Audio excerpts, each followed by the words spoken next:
So, namaste, good evening, and a warm welcome on this cold day in Bengaluru. It looks like whenever we have a good webinar, it rains here in Bangalore. So, that's a good sign, actually. So, welcome again. And before we start with today's program, that is DNA of Fashion Photography Decoded by Mr. Vijay Agarwal, I just have a couple of announcements to make about our upcoming programs. So on August 22nd, that's on Saturday, we have open house at the YPS hall. Open house is where members bring their pictures, say about 10 or 15 pictures, and we have a discussion about the pros and cons of the picture and how to improve it. And some of the seniors will come and give, everybody expresses their opinion, and we have a very healthy discussion. So this is going to happen on the 22nd of August. And after that, of course, everybody is waiting for the World Photography Day celebration. But this time it's happening a little late because we're unable to get the hall in time. So this is on the 29th and 30th of August, both the days at Chitrakala Parishad. So this is a member exhibition, and as everyone knows, the theme is Vartorama, and people have already submitted the pictures, and we are in the process of getting everything ready for the exhibition. So I invite everybody to the exhibition on both the days, Saturday and Sunday, from 10 to 7. It'll be open. So please drop by. We have a lot of interactive programs also for the visitors, and it's going to be a lot of fun along with seeing very good work by our members. So please do mark your calendar for this. This is for August. And coming to today's program, I request everybody to keep their um, mics muted and their videos also turned off when the presentation is in progress. And if you have any questions, please put it down in the chat. You can, if it pertains to that particular picture, I will interrupt uh, Agarwal ji, and then we will ask the question. Otherwise, he will take the questions at the end of the session. And hope you're all connected on the, on your desktops and not on your phones, laptops, or at least desktops, which will make the presentation much more better. And this is going to be a learning session because Agarwal ji is going to not only show his pictures, but he's also going to talk about the lighting, the expression that needs, the model should have, and a lot more stuff like that, the clothes and everything. So for a short synopsis about the presentation, the presentation focuses on distinguishing among portraits, fashion, and glamour photography. Drawing on his extensive experience, Mr. Agarwal will explain the essential elements that go into creating a successful fashion photographs, while also sharing valuable insights into the art of lighting, posing, and expression. See, he will further guide participants on salon fashion photography as well, and will discuss several interesting myths associated with this genre. And for a short introduction about Mr. Vijay Agarwal, there is nothing stopping when your passion becomes your profession is his favorite tagline. Born in Odisha into a business family, Mr. Agarwal, a science graduate, developed an interest in photography at an early age. He later relocated to Visakhapatnam to expand the family business and joined the Coromandel Camera Club. This marked the beginning of his photographic journey. Since then, he has exhibited around 840 images at national and international salons across the world and has received more than 100 awards. He also became the youngest recipient of the prestigious fellowship of the India International Photographic Council in 1999 in the fashion and advertisement section. B K Agarwal has conducted numerous state level and national level photography workshops for both beginners and professionals. He has been a regular faculty member and also salon judge and has held positions with the State Academy and Photography and Kodak Limited. Um, YPS members may recall that we have had one of his webinars on Vietnam, the travel photography, which was a great success, of course, as always. And this also is going to be, I'm sure, a huge success with a lot of learning also involved. So thank you, Agarwal ji, for agreeing to give a presentation to YPS. And now I hand over the screen to you. Thank you. Thank you, Premaji. Thank you, YPS, for giving me the second opportunity to give a webinar to you. And it's a favorite subject to me. Like wildlife to most of the YPS members or Bangalore photographers, fashion and portraiture holds the same position in Visakhapatnam. So today I would, because there are so many of my friends in the audience, I would request all of them to be a little more interactive. Because in fashion photography, most of you are not commercial photographer. I think more than 75% of you are not doing fashion photography commercially. That is why rather than only fashion, I have included a little bit of salon photography while doing fashion photography, how we can also take pictures which will be successful in salons. So I will request you all that kindly be interactive and let us enjoy this session. Thank you, YPS, again for your kind words. Should I start? So what happens, people have a lot of doubt about fashion photography. Why? Even after 20 years of practicing fashion photography, when I was asked first time to hold a workshop or presentation on fashion photography, I was also confused. To understand fashion photography, it is very important that we should know what is fashion. So I went through all the magazines or books on fashion what I had those days. This I'm talking 1998. I had given that presentation. It was organized by AP State Academy of Photography in Guntur. So there is no definition I found in any of the books or magazines. Then desperately I was searching them. I went through the dictionaries.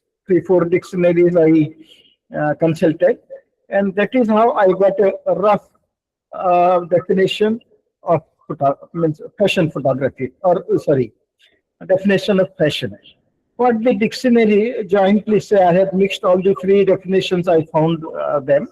The dictionary definition of fashion, what I could get, is it is about a prevailing style, customs, and especially in dresses, habits, and persons. It is temporarily admired and adopted by high society people. So it was true because it is related, means it is a style and customs. But those days, it was confined to dresses only. So this definition doesn't hold good today totally. Yeah, it is temporarily, fashion is temporary. That is very correct because it keeps on changing. They say in Paris, you give your clothes for stitching, and by the time you receive your dress, the style has changed. It is so temporary in few places. But fashion is temporary. But adopted by high society people, and it was related to dresses only, is not true now. 5 people said that it was adopted by high society people because those days, means this haute couture days, what they say, the dresses were custom made, and only very, very influential rich people or the queens, princes, or affluent people were only able to afford it. That is why they used to say that it is adopted only by high society people. But today, it is not first thing related to dresses, right from your head, your hair color to your nails, jewelry, dresses, your footwear, your eyewear, even scarf, even it is not only confined to ladies, even gents, but again, they also have fashion involved in every accessories they wear. So today it is not confined only to dresses. It is related to all accessories that goes with the dresses. That is what we call it fashion. And it is not confined to upper strata only today because uh, just by spending 1,000, 1,500, 2,000 rupees, we can afford to look fashionable because these kind of dresses are available both bottom and top around 2,000, 2,500 rupees. Anybody can look fashionable. So it is no more confined only to the higher strata. Now people have started adopting, even lower class people, school going, college going children also have started adopting fashion because it is affordable now. Now we have got a rough idea of what is fashion. Then what is fashion photography? So when it comes to fashion photography, well, let us see these two images. Can we call it fashion photography? No, because this can be called product photography at the most. We cannot call it fashion because the moment we talk about fashion, generally a person is involved who will wear this product, then only it becomes fashion photography. But suppose here the models are walking on ramp with all latest fashionable dresses, and the photographer has taken a picture. Can we call this fashion photography? If this is fashion photography, how is it different than a wedding photographer or event photographer who is hired to capture an event? So we cannot call this fashion photography. This is only event photography. This anybody who covers events can take this. So definitely this is not fashion photography. Now, can we call this a fashion photograph? No, because fashion must have a product on it, and here the product is not howling at us or not clearly visible, so we can call it a portrait. But this picture with the jewelry and the model, there is a product, there is a model person. So this completes a fashion photograph. But unfortunately, at this time, maybe 25 years back, uh, this was a fashion photograph. But today, the trend is totally different. And this may, again, it may look like a fashion picture or an advertising picture 25 years back, but today it will be called a portrait only. Doesn't look like a fashion photograph. Today's fashion is a little beyond just a product and a person. So it is fashion photography. First thing is a combination of portraiture and product photography. This has to be there. Besides this, there are many other things we will discuss. This also is an old style of jewelry photography, but the trends have changed a lot, and it keeps changing. Like the fashion itself, the fashion photography trend also keeps changing. So the photographer has to remain trendy. He must know what is the trend going on, and he has to adapt that style of photography to be a fashion photographer. Now, you see, we find these kind of images in Amazon, Flipkart, and all fashionable dresses on a model. Like I said, even if it is used today in our marketing, online marketing, but we cannot call it again fashion photograph. This is a very, very ordinary picture. Fashion photography is little beyond that. So fashion photography is beyond an image of a fashionable attired person. this. So how is it little different than those pictures? You can see the pose, the expression, and the attitude of the model. So today, presently, yeah, we can call it a, jewelry advertisement picture or a successful fashion photograph. So fashion is not just a piece of clothing or an accessory on a person. It is a fashion is visual expression of identity. When the person who is adorning that accessories or dress, they want to have an identity, like they want to be called fashionable, their lifestyle, and clothing, accessory, styling, and finally attitude. So there has to be attitude in fashion photography. This kind of jewelry picture, rather than the earlier two pictures what I have shown, is in the trend today. Of course, there are some manufacturers who are still more, they are bolder, they're adopting bolder themes and totally different pictures. And there are many more the jewelry sellers I have seen, particularly in Visakhapatnam, they are still adopting that old style of jewelry advertisement. So they feel that their customers are not modern enough that they will accept this kind of picture, which is not true. Let us see another image related to dresses.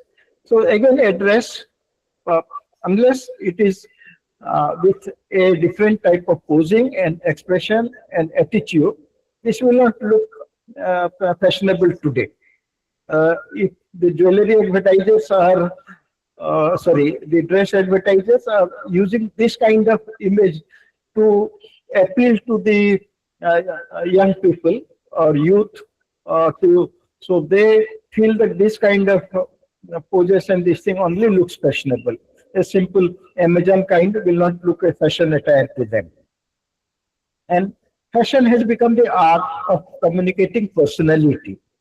They want to show what they are rather than just the dress.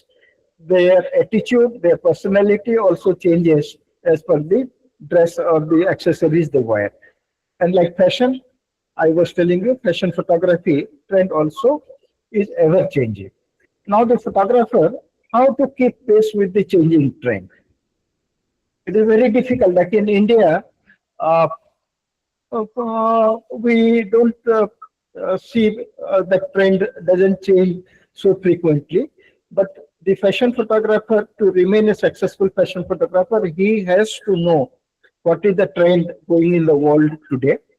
For that, the simplest way is to buy some international fashion magazine like Vogue or uh, uh, Harper Bazaar or like this. But these magazines are damn expensive if you buy the printed form. They are available online at a much cheaper cost.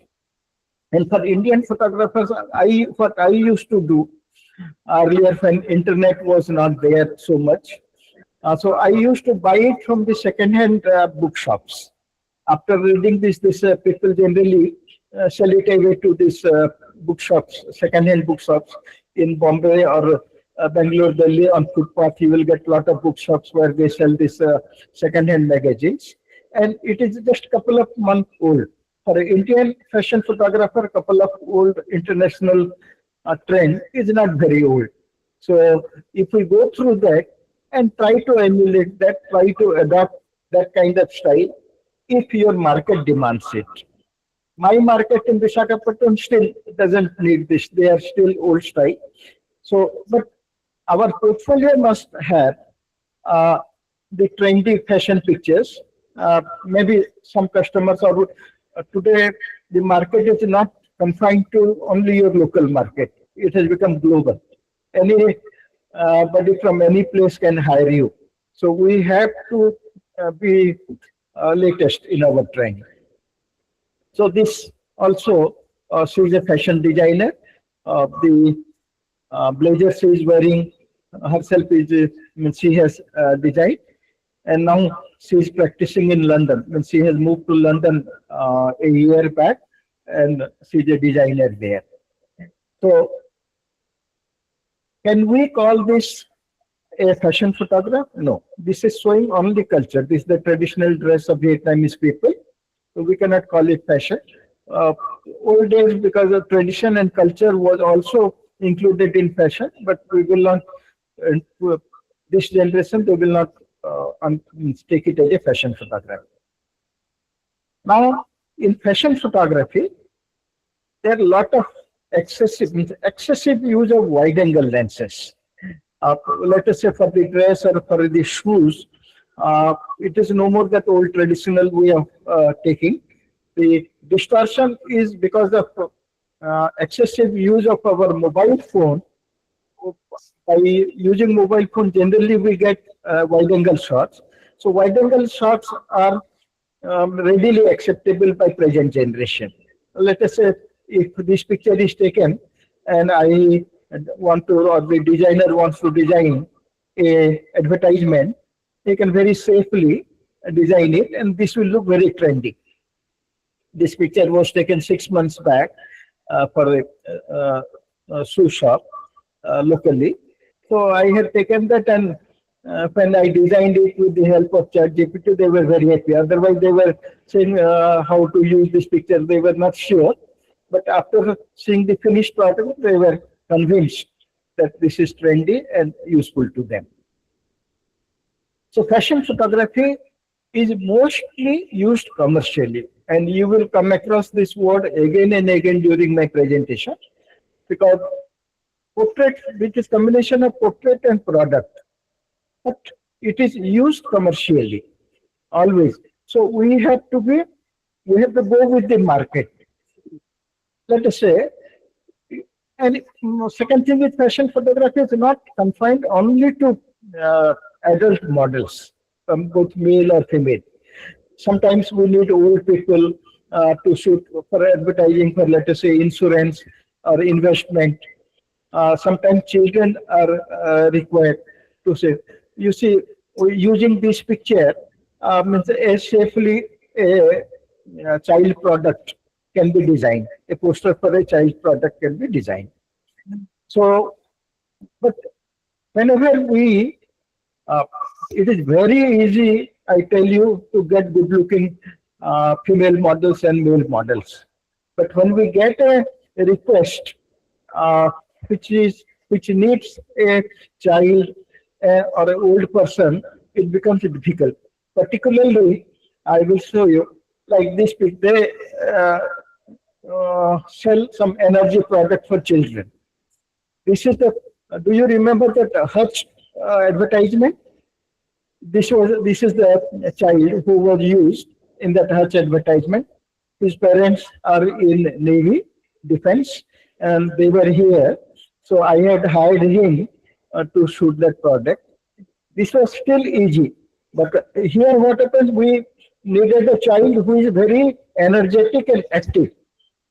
When we take just a good-looking child, he may be good-looking, but he may not be so active in front of camera. They may be camera shy. They may not cooperate with us. They are not comfortable without their parents to pose with them. So getting a active child was difficult. Still worse was this. When a medical company for their retail book, you must have heard every medical representative, they approach doctors with a book that is called retail book in medical industry. So they were manufacturing drugs for anemic children. So now to get an anemic child, it took me almost 22 days only to get a child for them. They wanted an anemic looking child and the picture of their drugs along with it. So to get an anemic child, it is a big story how I got it. It will take time, so let us not waste on that. But this is the most difficult model. It took me a lot of time to get it. So what I'm saying that even sick children, even old people, every kind of people are required for different products in advertising world. Now this, sometimes in the picture, like in earlier picture, we don't see the product on the model. So the product is invisible. This I had taken picture for condoms, advertising of condoms. So just naturally we cannot show the product on the person. Uh, many times you will not find the product on the model. Now let us go through one slide, the timeline of fashion photography. Fashion was adopted, uh, or it was adopted by people much earlier than the photography came. Fashion photography came much later. Fashion existed long before photography began. And fashion photography is a distinct genre. It started in 1900 and 1910 when printing started, magazine printing. So before this printing technology started using photographs, the magazines used to have illustrations like hand painted by artists, like the example I'm showing here. They used to have this kind of images on their magazine. And so they were not able to produce too many images and not very fashionable. The moment printing technology started using photographs, it became very popular. And the after that means that was another reason why fashion photographs were not taken that time, because film were slow. Models had to pose stiffly or without any movement and all, like in painting. That was the reason also fashion photography was not growing. And the moment publication of these magazines started, they no more wanted only a passive model. They wanted active model showing attitude, model showing movement. And when the printing of photographs started, fashion photography became popular. Now let us see what is the difference between portrait photography, fashion photography, and glamour photography. You will see that all these three overlaps with each other. So, some picture which looks like a portrait may look fashionable to others, and something which is fashionable may look glamorous to somebody else. Particularly, I am telling about me, the fellowship I have got in fashion photography. The picture for which I have got fashion photography in 1999, I was not happy because in 1999 itself fashion was different. I used to take fashion as a portfolio of my models and in a totally different way. What they selected, uh, uh, which the picture what I had submitted for, let us say, portraits, they awarded a fashion fellowship on fashion photography. So at least I was not happy. Those pictures were not looking so fashionable. That means those days, even now, I have seen many of our judges. They are still a little glamorous portrait. They think that it is fashion photography. But let us clearly see what is the difference. The definition of portrait photography is capturing the soul of the subject, is the true essence of portrait photography. That means rather than just a passport size picture of the person, we should try to capture the soul of the subject. How do we do that? Or let us see. Uh, I think most of the senior photographers must be knowing this picture of Mr. Winston Churchill, the Prime Minister of Britain that time. And the interesting story behind it. Uh, I feel that the title of this picture was a Roaring Lion, and it was taken by the most famous portrait photographer Yusuf Karsh. And possibly this is the best example of capturing in the soul of the sitter. ये Prema ji, Yes, sir. if Yes. you want me to tell the story behind this picture, it is very interesting. Please do. Yes, please do. It may take 4 or 5 minutes. Uh, No problem. so when Winston Churchill visited Canada to address their parliament, Generally, when a dignitary come to our country, whether it is American president or Australia president, when they return, our country gives them a memento, just a souvenir as a gift. So when Mr. Churchill visited Canada, uh, the Canadian government thought that they should give a nice gift to Mr. Churchill when, his, as a return gift. So Mr. Yusuf Kars was the most famous portraitist that time. There was a saying that if you are cursed, that means if you, Mr. Yusuf Kars has taken picture, you must be the best in your field. Like if you are a player, you must be the best in the world, the Olympic winner. Or if you are a politician, you must be the prime minister or president of your country.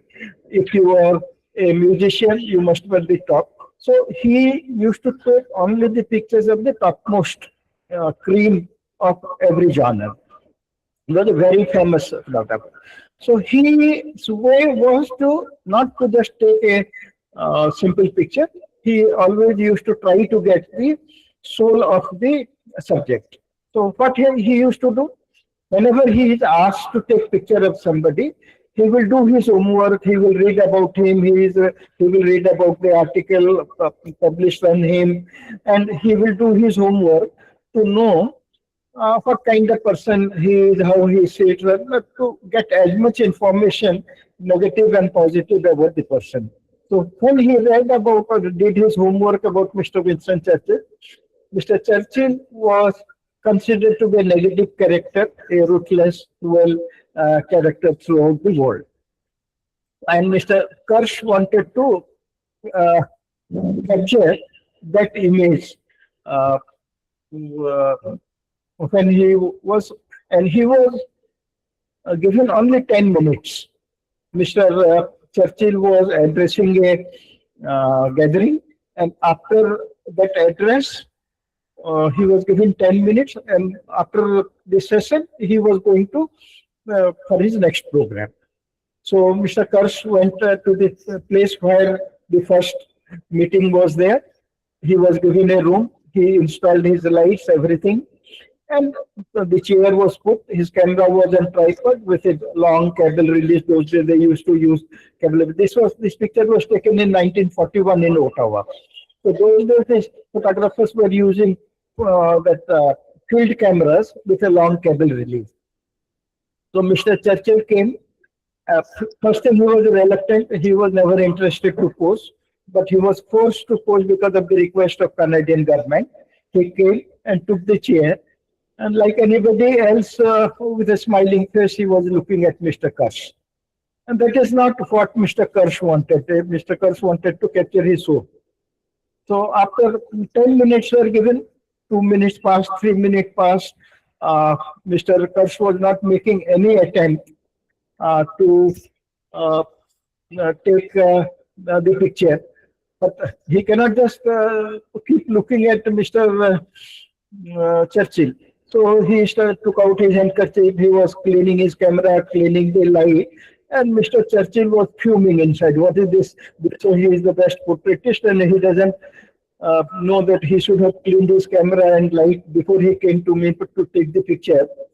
Then he was getting bored, but he thought that he has to tolerate this guy for 10 minutes. He just sat comfortably in the chair and lit his cigar. So Mr. Kirsch asked him, "Sir, please don't smoke, remove your cigar." Churchill didn't bother at all. He ignored him or his suggestion. So Mr. Kirsch, his camera was ready, exposure was ready. He had his cable release in his hand, and that was almost 3-4 meters long. So he came close to Mr. Churchill as if he wanted to little adjust his dress or something. And suddenly he pulled the cigar out of his lips. So it was too much for a photographer to pull out the cigar from a person like Churchill. And the moment he pulled out the Mr. Churchill leaned forward, and like the frown came, "How dare you?" And Mr. Kars, with the help of that capability, to click the camera immediately. And of course, after that, he explained to him, sir, I wanted a particular express. And lucky for him that Mr. Churchill could understand. Then he said, Mr. Kars, you can make any lion also sit down for you to get a photograph. And then from that sentence, this picture was given the title, The Roaring Lion. And if you see Churchill's picture anywhere in the world, this is one of the most published, 90% of publication of Mr. Churchill, only this picture was used. So what I am trying to tell here, that photographer goes to this distance, travels this distance or takes such a daring step. It is not only wildlife photographers or war photographers that they take risk. Even sometimes the good portrait photographer also goes to, they take such risk to capture the image they want. Because second time you ask Churchill again, give me an angry look, he may not get the natural look. So that means a portrait should show the, the essence is to capture the soul. Now when we look at this portrait, what comes to our mind?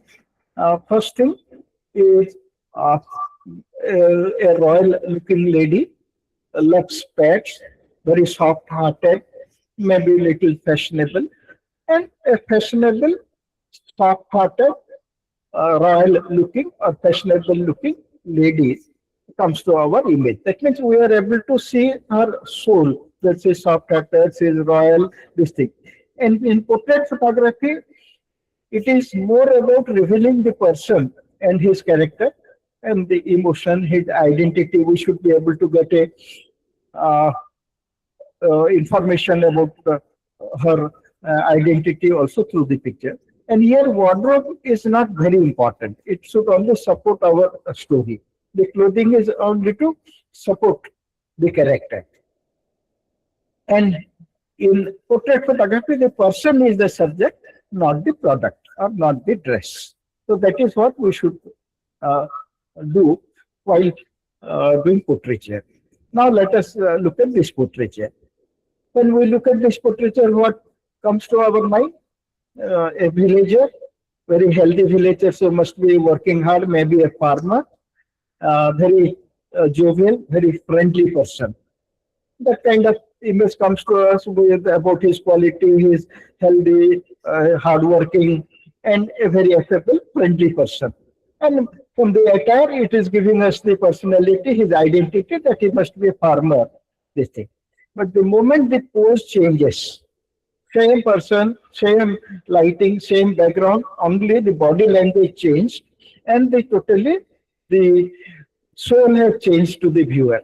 Just by changing the expression and the pose, the person has become totally negative, different.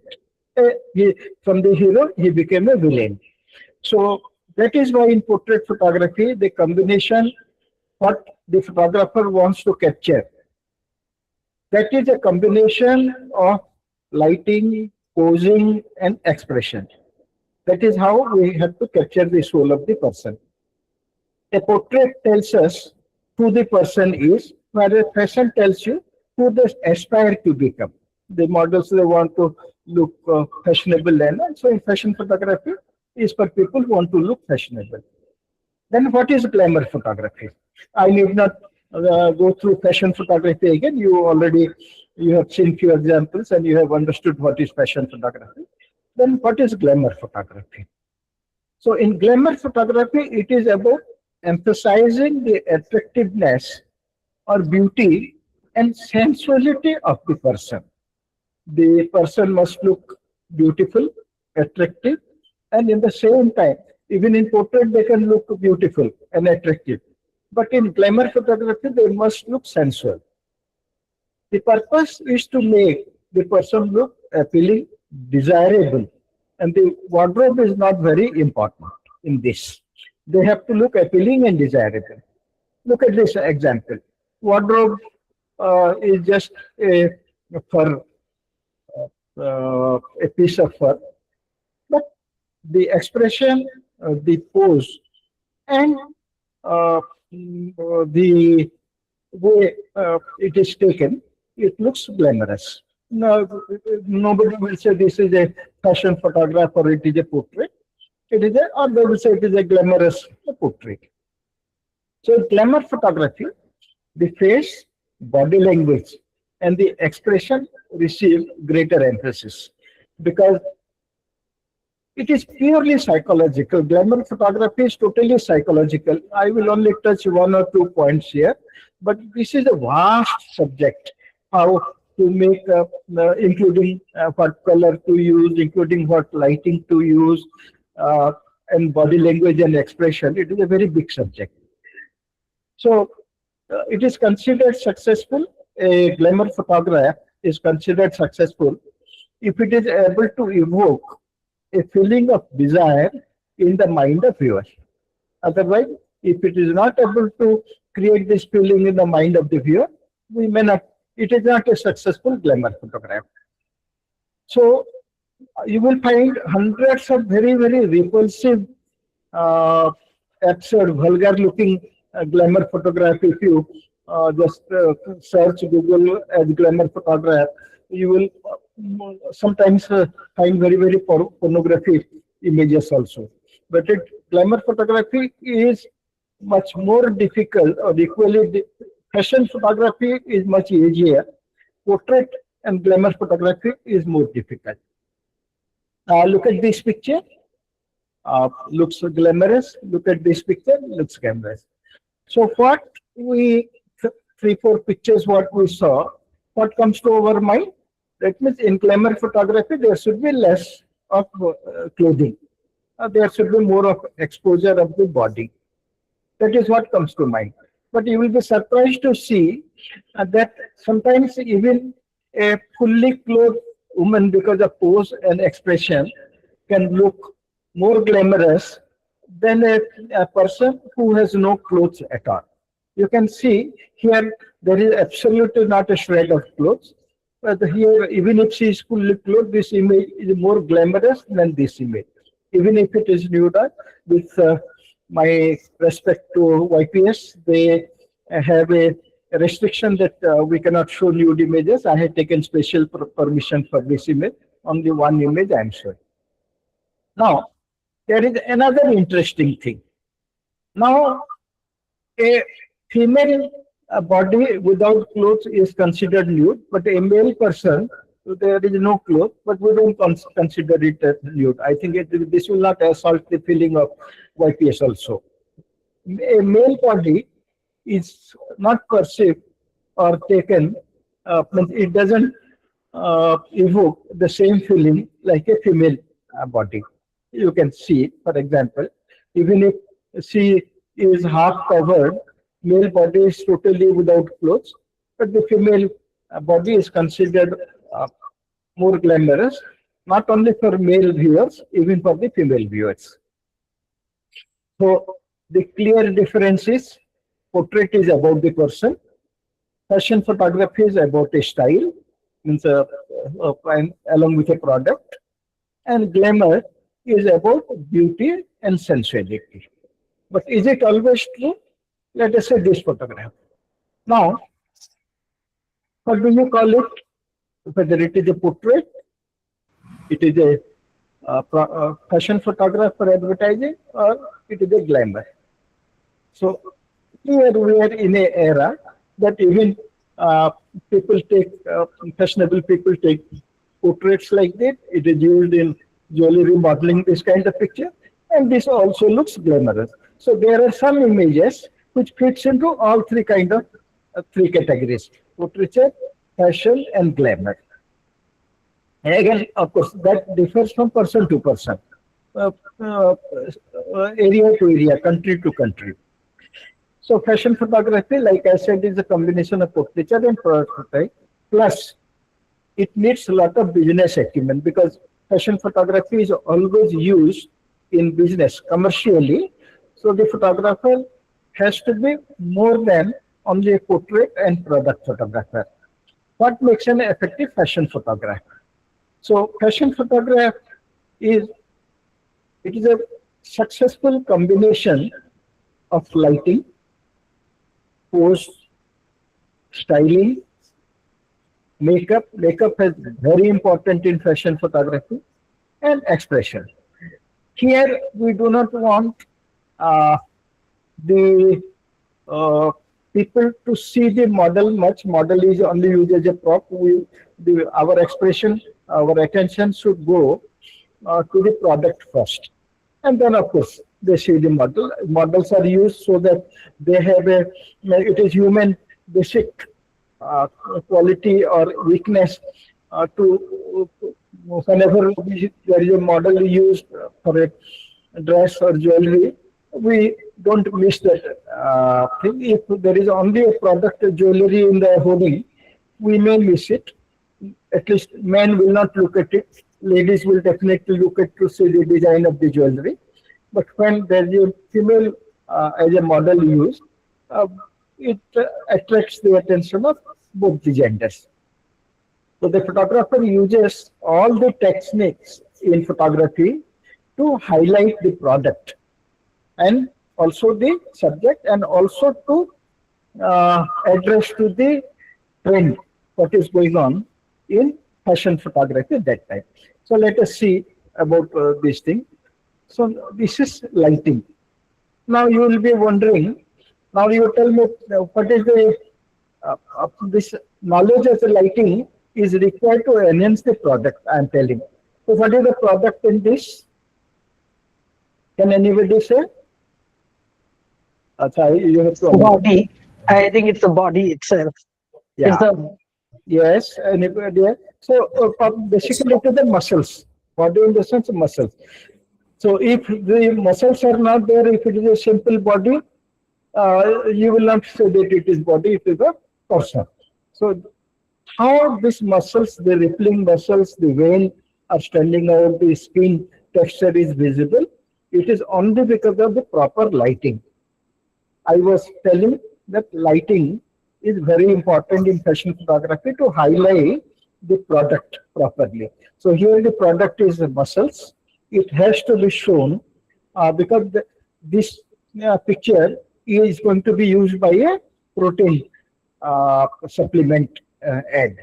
So they want the rippling muscles. Of course, using the same picture, I have created this an AI.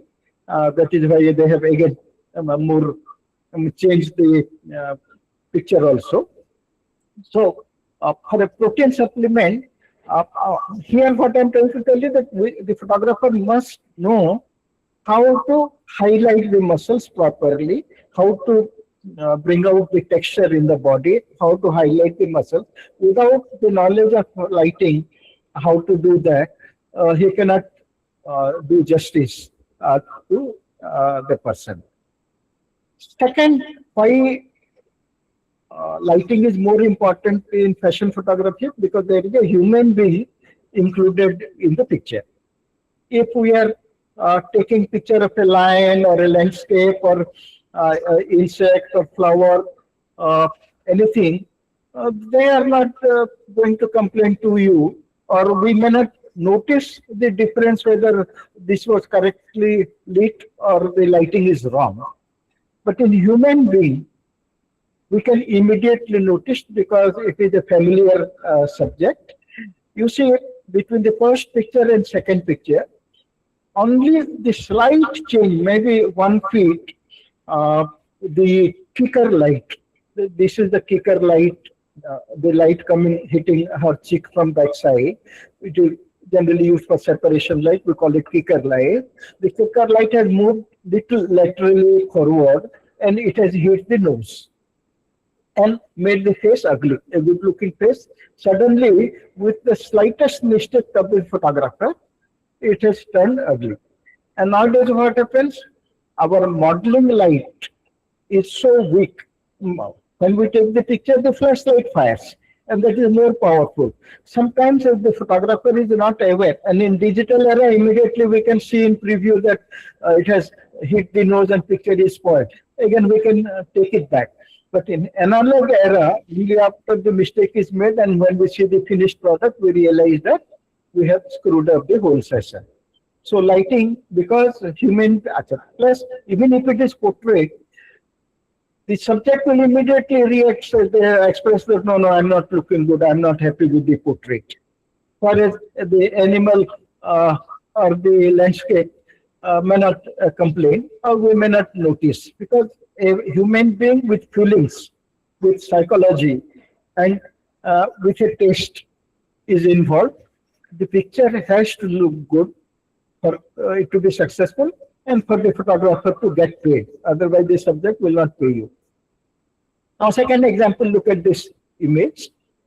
With proper lighting, the image looks normal, looks good. And the moment we use horror lighting, we will explain, if time permits. Today, we will explain about the light, because the lighting session will take more than 15-20 minutes. So if we finish our, because it's already going to be 8, if time permits, that's why I'm rushing through the picture. We must understand simple changes in lighting can change the total contour of the faces, or the character of the faces. So this is called horror lighting, a wrong lighting, but it has its own usage.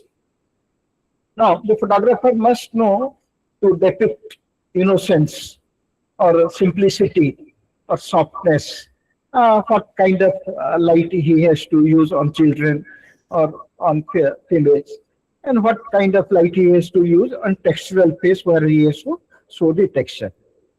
Second thing is expression, in the point what I told. In fashion photography, expression is very important. A good expression makes it a different picture than the ordinary portrait. And makeup.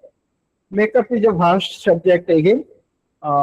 In our workshops, we show it practically, how to apply makeup.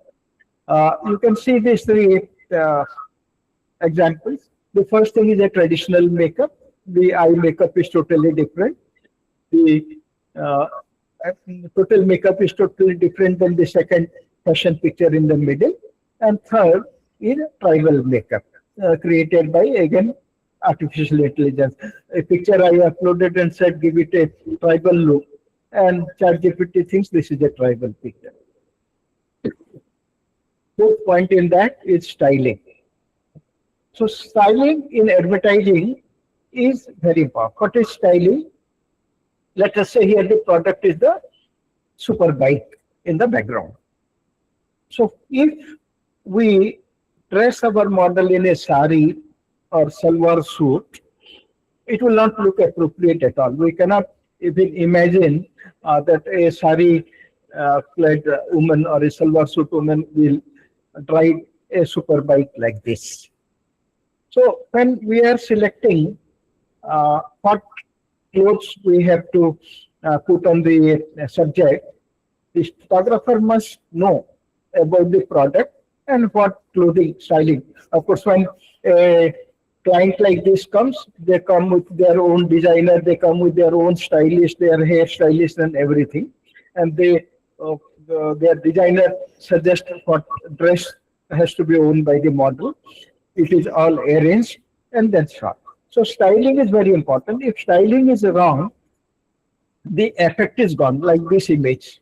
Let us say this is a hotel. They want to show their luxurious bathroom. But here, the model is wearing a wrong dress. Nobody wears a fur in bathroom. They wear a towel. So if we use a towel here, maybe a little luxurious looking towel, it will look more appropriate than the dress what she is wearing. So if the styling goes wrong, the picture looks inappropriate. If it is for advertisement, if it is for salon, maybe this will be accepted. Now, in analog era, we were asked by their designer or the layout who used to make how to shoot as per their layout. Why? If the image is shot in the center, means the subject is kept in the center, they will not have place to keep write the name of the company, their catch line, if some discount is going on. So they need space in the picture to write whatever they want. So in analog era, we had to shoot keeping extra space for this thing.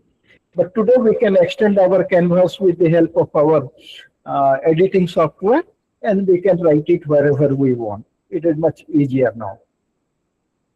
Second thing, like the trend is changing in fashion photography. Sorry, in fashion photography, the trend is changing. This kind of picture has many flaws as a portrait. The hand is cut, it is cropped in the wrong way, pose is not very aesthetic. It is an unsuccessful picture. When we show the picture like this, people will say this, we should discard this picture, it is not good. But nowadays this kind of picture, because pictorial composition is, they are least bothered in fashion photography about pictorial composition, or the rules do not apply to composition, means our pictorial rules don't apply to fashion photographer. Even this kind of picture can very successfully use as an advertisement picture. Whether they want this kind of picture for the fashionable dresses, to the very casual, very candid, and very laid back lifestyle, and the action. They don't want the traditional portrait kind, good-looking, portraits for their picture. They're like earlier. Suppose we were selecting pictures, a model like the left side, little healthier and traditional looking face, beautiful eyes. Today, the choice of model has totally changed. They want lanky, bony, skinny models with a Western face. The clavicle, if the clavicle is not visible, they feel that model's figure is not good. Means that they have to be so bony that the clavicles, the collar bones should be visible. That is a quality of a model today. And poses are this kind of poses. Means when we shot for the Claudier, they wanted this kind of poses only. The poses are totally different. And I was telling you, excessive use of wide-angle lens. Their poses are also changing, and wide-angle lens are very happily accepted in today's advertising world. Even in saris, our traditional product also, like sari and jewelry, the trend is changing. Earlier, we were taking a good smiling picture like the left side image, but today, you see, the sari is crumpled. Earlier, we were very careful about the pleats, it should fall properly. Today, they want a careless, a little wild. Now you see the expression, it is a wild expression, wild pose. So it is more acceptable in today's, even in traditional saris, our patu silk sari also, they want, many manufacturers, they want poses like this. They also want a little bit of glamour along with that, so that the hoarding will attract the attention of the viewer. Earlier, if the jewelry advertisement was like the left side image, today they are becoming bolder. The even audience is becoming bolder, even the client is becoming bolder, and they don't mind little bolder picture in their advertisement. Like I was saying the left side image was the earlier generation picture, a smiling, good-looking face. But you see the right side image, all three. It is called cool expression in their language. Cool expression, or absolutely there is no expression. Cool look. And even the color is also distorted. It is not the original color of this thing, but it is accepted. This kind of image is accepted by few manufacturers. Even this kind of poses, very casual. Even sometimes the color is also not exactly what the product was. Still, this kind of pictures are accepted by them. So it is a changing trend. This is also, you see, little different than the regular trend. In jewelry, you see the trend is changing. Even faces are not there, but the pictures should look different. Creating a difference or freshness is the soul of fashion photography or makes the photographer successful. If he can introduce freshness of a new idea in photography, he becomes successful. That is why today somebody is a very successful photographer. He is not keeping pace with the trend, the changing trend. He is thrown out somebody else who comes with freshness. He is immediately adopted. So the life, like a life of a film star, it is very short. Even photographers in portrait photographers, they live longer. Their reputation and earning lives longer than fashion photographer. Unless the fashion photographer is changing his trend regularly, he is thrown out very within a short time. This is a different concept altogether for a jewelry advertisement. So something different you show, immediately it catches their attention.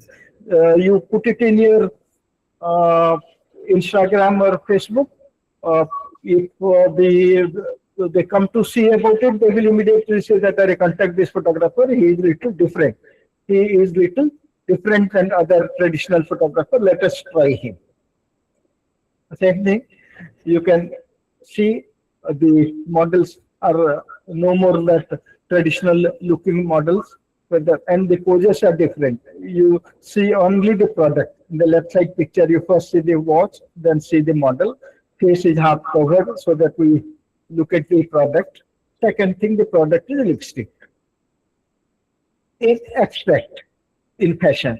Now you see only a person wearing the stockings, these netted stockings, is totally different.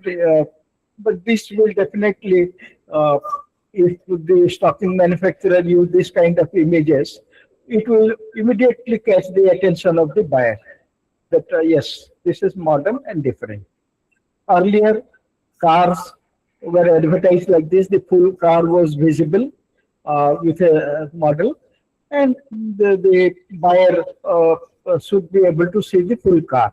But today, the car should also look aggressive. This is a 500 cc car, very aggressive, and the model's pose also is different, and the car's position also different. The car also looks aggressive like the model. And viewers in today's generation are getting more tolerant towards boldness, towards nudity, and it is even for a village audience also this kind of, because they are, even a villager is also exposed to internet. The children are surfing net, the people are surfing net. As you know, India is one of the highest ranking in viewing pornography on net. So people are becoming bolder, whether they are a village person or a urban person. This is a different concept. I have taken this picture I have taken this idea from that Hutch advertisement. They released a series of pictures saying that something is coming. We were all in doubt what is this advertisement about, and finally Hutch came. So this is like the shop was opening. They were opening a mall. So first hoarding was like that, opening. Like without name, without anything. Then later, slowly, their mall advertisement came. So this was a concept I had taken from that Hutch. Now let us see which may appeal to the viewers today.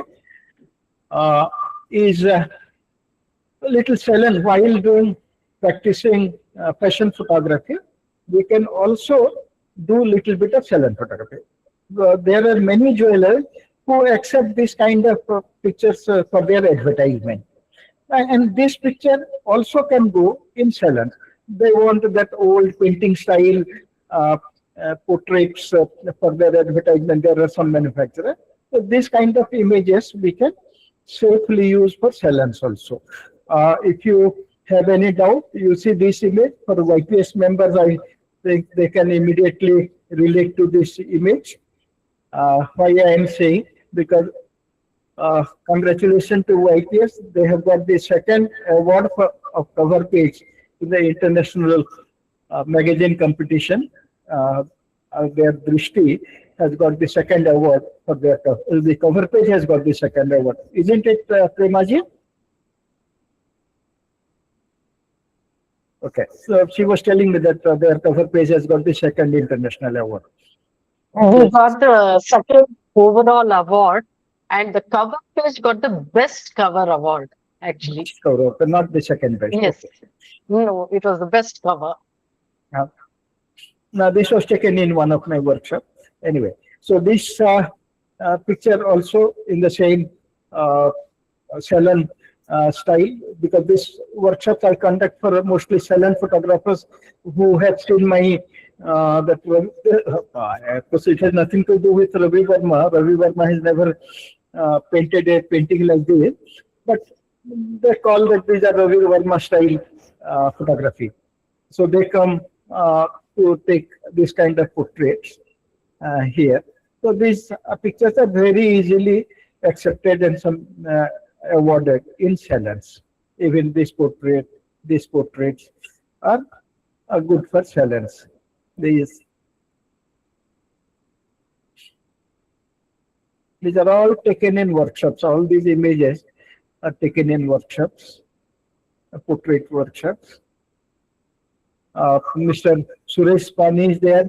When he came for the workshop, he said, no, I want that Veena picture. In that workshop, I thought I had used the Veena so much that I don't want to shoot in Veena again. But he said, no, I want a Veena picture. Which, of course, that was another model we used, and Veena we used. And that picture has got him many acceptances and awards, he says. This is, again, Glamour. Also can go in salons. This is also Glamour picture in Veena. It will be accepted in salons or maybe awarded. Even jewelry people also, sometimes they are open to such suggestions that let us go for this theme, like Krishna and Yashoda. And these pictures are successful salon portraits.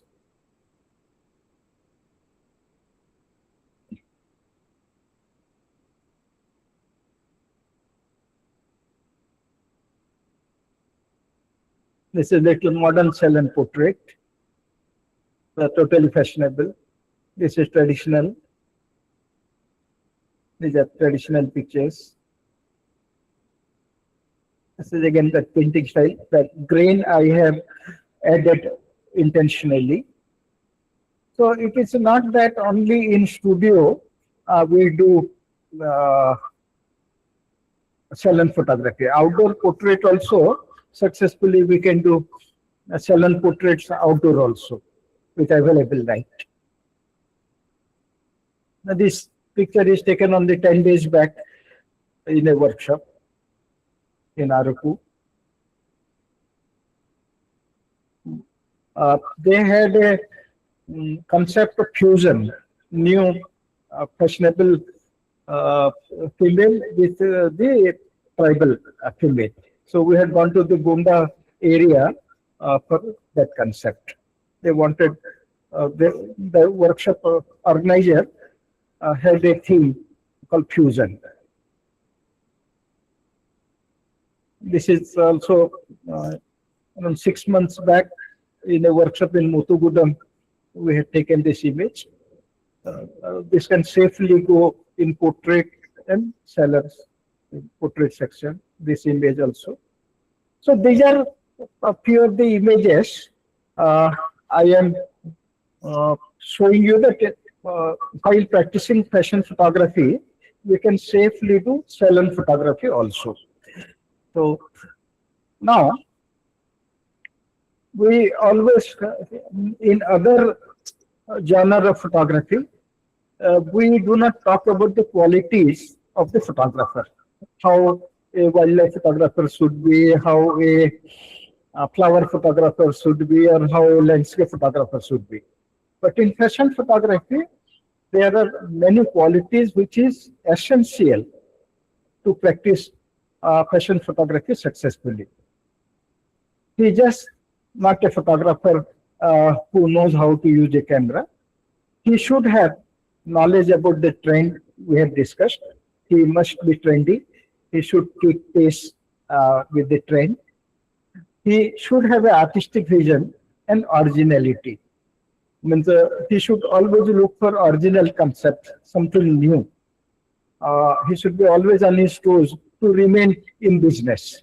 If you just get stuck to one style or one type of photography, within 1 or 2 years, he will be replaced by a new photographer. He must have strong understanding of light. We have seen few examples why he must know the effect of lights. What is the role of light in photography?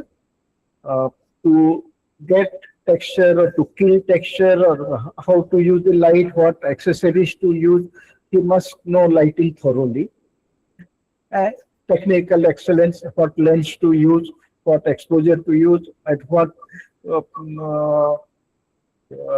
distance the light has to be used, what accessories on the light has to be used, he must know. Then communication skill, because he's not only communicating with his subject, he's also communicating with the client. He's also communicating with the designer, the advertiser. He has to communicate with them amicably. He should understand them, and he should be able to convince them.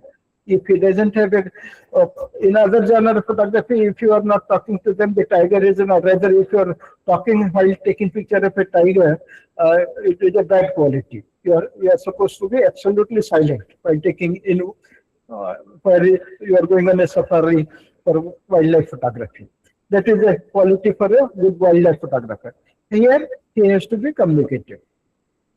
Attention to details like styling.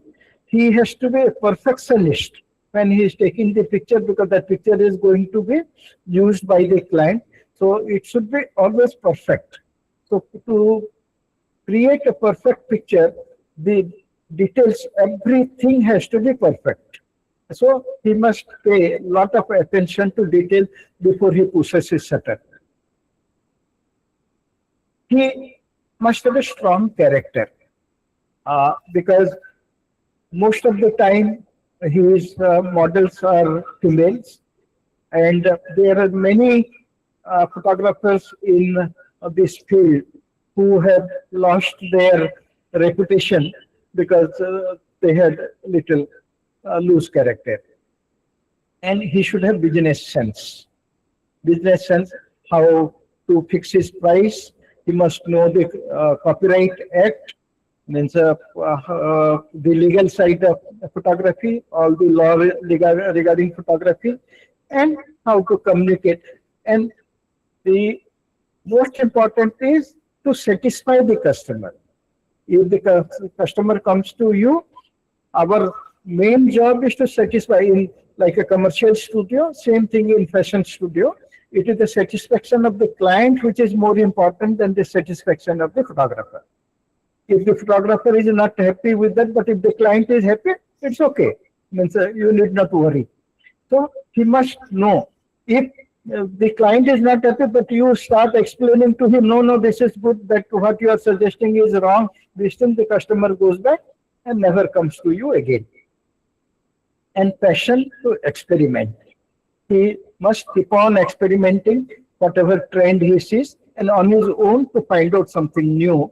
Then only he will stay in fashion photography business long. And 10th is professionalism.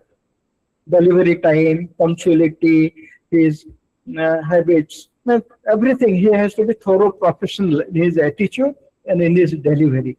Then only, because it is a business. Fashion photography is pure business.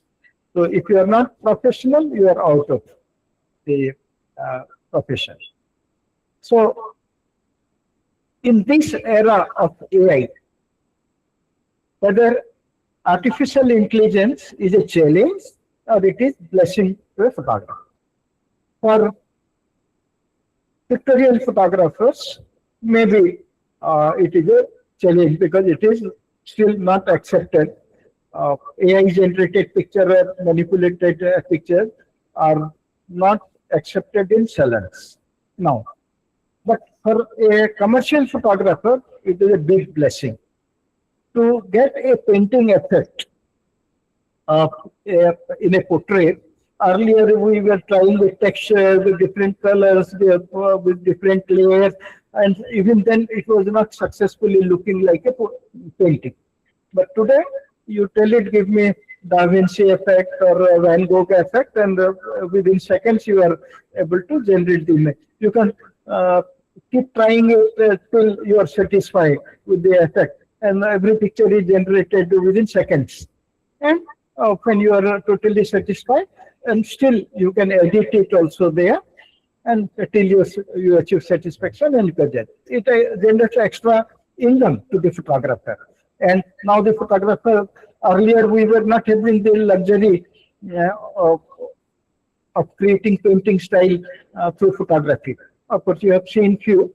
If we create those salon images with this effect, we cannot create this effect because the salons will not accept it. It will be generated by AI. But customers very happily, because a lot of my customers seeing this kind of image in one customer's place, they come to me to get the same effect painting style portrait. To get a picture like this from a painter may charge 10,000 rupees to paint a portrait like this. Whereas we charge much lesser to give them a painting effect portrait. Not only that, AI, you see, only for this workshop, I have shot this with my cell phone. I have kept it on my table, this shampoo bottle, and I have clicked with my mobile. And I gave a prompt saying that please create an advertising poster of this shampoo bottle with froth around it, a luxury bathroom as the background, with a blurred person taking shower. Because prompt is very important. What you want, you must give it properly, because you are dealing with machine. There is nobody on the other side. It is just a machine. If your prompt is correct, then the result is the final project. Now you see, if I want to shoot this image for Sunsilk, I have to go to a hotel room with a luxurious bathroom like this, a five-star hotel. I have to hire a very professional and very bold model to pose for it, and creating this froth with all the chemical this thing, and to shoot. Then lighting one side of this table, or the dressing table, it is wall. You will not have place to light it from this side. So you have to use the mirror to reflect back your light with, of course, accessories and the light to get the light on this side of this product. So to execute this, it is very difficult to shoot a picture like this, and of course we charge accordingly. But now just shoot a picture with mobile phone, give the prompt, within seconds you generate a very successful picture. Same thing with this. My son is a super biker, so he has got half a dozen of different helmets. So one of his helmet was lying there. I kept it on that same table and shot it. Gave a promptly used, and I had a session with that bike. So I used one of that picture, and I said use these two images to create an advertisement for this helmet. And lo, within seconds, how realistic and how impressive a helmet advertising poster the AI has made. So what I'm telling, AI is making our life much easier. To get a makeup artist to get this makeup is again expensive and difficult. And you ask AI to give you a tribal makeup, it gives. And one makeup already I have used in portrait section, you have seen. So it gives you 3 images. So whichever you like, you can use. So I have used all 3. I liked all 3. Now you tell me underwater photography. To take a picture like this, what kind of a glass aquarium we need, and immerse the model, and can the model stand still there like this? Very difficult. And to shoot it, it becomes a very expensive project. But you ask AI to give you a submerged picture, means underwater effect picture, and it will give you immediately. And this kind of molten lead picture or the liquid emulsion picture is very easy to create. This is plaster peeling effect. I have asked AI to give me plaster peeling effect, and it gave me. So what I am saying, and of course, you must see this. Uh, the moment I put it in my uh, Insta, 4 5 people called me to say that, "Arey, we have met yesterday only. How are you in the US today?" So because the White House there in the background. So to cheat, or AI can create such fantastic image which we can never dream of in our life. So for a commercial photographer, I always accept means AI to readily into my profession, and I am able to generate more income by using AI in photography. And one more point, fashion photography is definitely as difficult as this wildlife photography or sports photography like this. My life is very easy inside my air-conditioned room with my birds. I get paid. This photographer may not get paid for taking the picture of this bird. Thank you very much. So this is where my fashion photography workshop ends, 1.5 hours. We have half an hour. So can I take 15 minutes or 20 minutes for lighting, Premaji? Yes, sir. Yes, sir. Please go ahead. So importance of lighting in portraiture and its effects. So the photographer in fashion photography, because he is fashion photography or portrait photography, is there is a person involved, and slight difference in lighting changes the whole face, whole figure. The photographer must know how to use light, what light to use, what color to use to get the effect he wants or the client wants. If he has no knowledge of photography or no authority in photography, he can never successfully create a portraiture what he wants. Accidentally, some portrait is successful is different, but consistently, excellence is consistently producing the effective or successful picture is only excellence, not accidentally creating a successful picture. So to get a successful portrait, we must know light. So to know light, we must know basically or broadly there are 4 qualities in light we must know. Then only we can tame or bring lighting under our control. If we cannot master this 4 quality of light or 4 properties of light, we cannot tame light or control light or create whatever we want. So what are the 4 qualities? Intensity.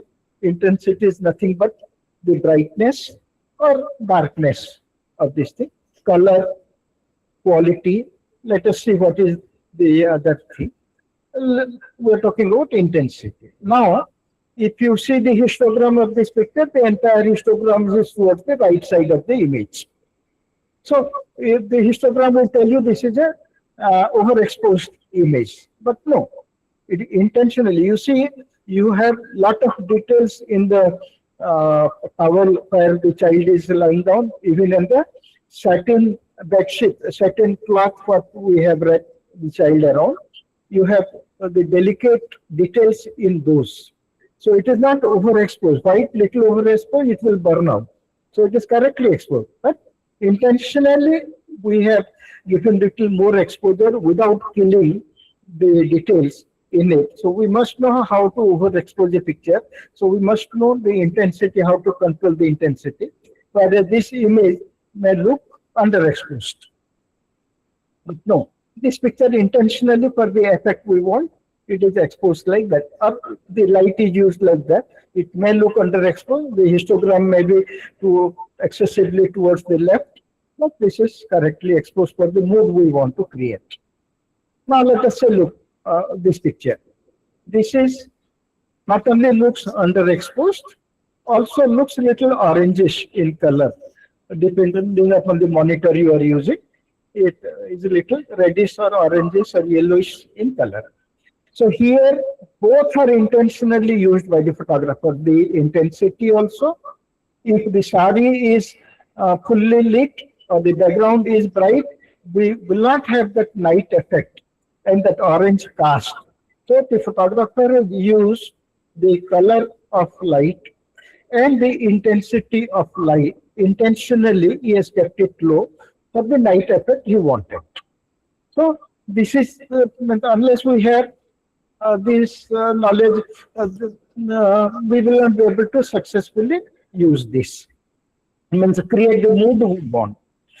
Now, well, let us say we for the on fashion photographer in portrait photograph, a yellow or warm tone. What is the meaning of that? We must know what is the effect of warm tone on a portraiture. Warm tone simulates the feeling of sunlight, and it depicts like comfort, intimacy, trust. This tone makes the person friendly and warm, approachable, romantic and feminine, welcoming and aloof. So the person is like the person looks totally means that a person has this kind of quality, and it is used for in-wedding photography, jewelry advertisement, and artistic portraits. For the same image, when a blue tone is given, the totally meaning changes. The language of the picture or the message of the picture totally changes. The warm tone was associated with sunlight, so it was friendly, whereas blue tone is associated with moonlight. And moonlight means nighttime. And nighttime means it evokes a sense of mystery. Nighttime in darkness, what things looks as mysterious.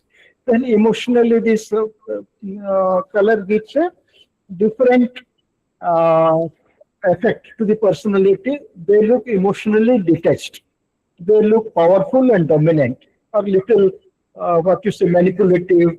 They can be little dangerous people. They can be calm but dangerous.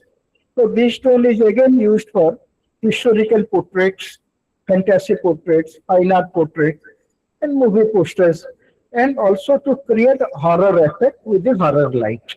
We will come to the lighting section. Now, why I am saying, I have repeating this picture to show you. I have used a blue color in an intimate picture where I have just told you that sunlight or a warm color gives intimacy and friendliness. And in a very intimate subject, I have used blue tone successfully. Why? Because this intimacy is at night. And blue shade is associated with moonlight or nighttime. Warm tone may not look like, let us say, that warm tone doesn't look so romantic, or doesn't give us the effect of night effect as much as the blue tone. So the rules are made by experienced people. The photographer, if he knows the rules, he can successfully break it. So we have to be expert. We must know the rules, then only we can successfully break it. Now, the third quality, the first, the two quality, intensity and the color, we can change even in the while taking picture. It is in our camera. Our tool has the facility to change it. We can change the white balance, and we can get a warm color or a cool color by just changing our white balance. We can change the intensity by giving by changing the aperture or shutter speed. We can make we can get a bright picture even in dull light, or we can change the exposure to get a dull picture or low-key picture even in bright light. So for color and intensity, we have adjustments in our tool itself to create. So it is very easy. But the other two quality, what we say, a quality of light and direction of light, which is very important. We cannot create it after taking either in editing stage, nor anywhere we can change the direction and the quality of the image. What is quality of image? Generally, we broadly divide quality as harsh light, contrasty light, or soft light, or diffused light. So how do we know that what light to use? Where we want texture and details, we should use hard light, and where we want softness, innocence, this thing like on a child portrait or female portrait, we use soft light. How do we know that this is hard light or soft light? For that, we must look at the shadow it creates. Now look at the first picture. The nose shadow is well defined and sharp. The neck shadow is well defined and sharp. Whenever the light throws a sharp and defined shadow, it is contrasted light. And which is a contrasted light? When the light source is small in size, it becomes contrasted. Smaller the light source in size, it becomes more contrasted. Bigger the light source, it becomes soft. So because it kills the shadow. So right side image is taken with a softbox, big softbox. So with the shadows are totally softened. We are not able to see the shadows, or they are totally diffused. So smaller the light source, it is more contrasted. So when we want details and we want, we have to use a contrasted light. That means a smaller light source to get the details in the jewelry or the sari or the texture in jeans. If we use a broader source, it will totally kill the texture. So in fashion photographer must know how to get the details and where to get innocence or softness. Like you see here, a soft is used, and the shadow are not very well defined. You can see the shadow of her neck. It is totally diffused. The line is not defined. Now, actually lighting, it is best taught with practical demonstration. Here I am trying to give the demonstration through images. So first rule in portrait lighting is the source of light in portrait should be always above the head of the sitter. That means the head of your subject or person. Why? Because human brain or we are always exposed to seeing people when the light is, and always the light is coming from above. You see the daytime, morning to evening, the sun is at a higher angle, right from sunrise to sunset.